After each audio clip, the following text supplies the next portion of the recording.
Mr. Murphy was very big, and so was Mrs. Murphy. "It's just as well I love you," said Mr. Murphy as they squashed together in their truck. "It's just as well I love you," said Mrs. Murphy as they squeezed together in their hammock. And as they squished together in their swimming pool, they laughed and laughed.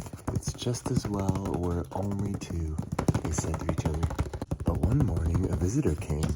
He put his paw against the window, and the Murphys read, "I'm Bernard. Is there room in your house for one more?" "No way," they said. "There's no room. Not in the truck, not in the hammock, and especially not in the swimming pool. But you can stay for breakfast."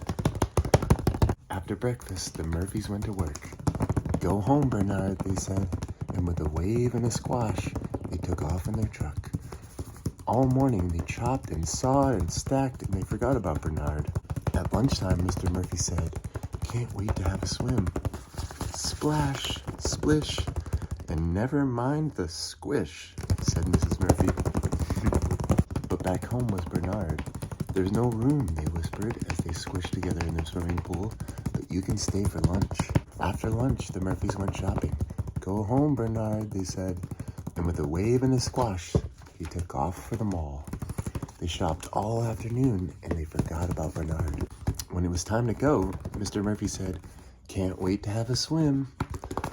"Splash, splish, and never mind the squish," said Mrs. Murphy. But back home was Bernard. Mr. and Mrs. Murphy sighed. "Bernard," they said, "there's no room, not in the truck, not in the hammock, and especially not in the swimming pool, but you can stay for dinner."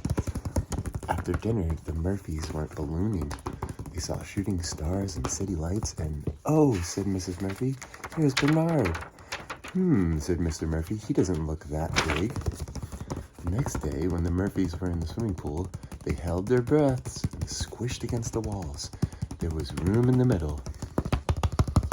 And when they lay in their hammock, they held their breaths and squished against the mat. There was room in the middle. When they went away in their truck, they held their breaths and squashed against the doors. There was room in the middle. "It's just as well we're only three," they all said together. But the next morning, a visitor came. She put her paws against the window, and the Murphys read, "I'm Bernice. Is there room in your house for one more?" "No way," said the Murphys. "There's no room, not in the truck, not in the hammock, and especially not in the swimming pool." Bernard just winked.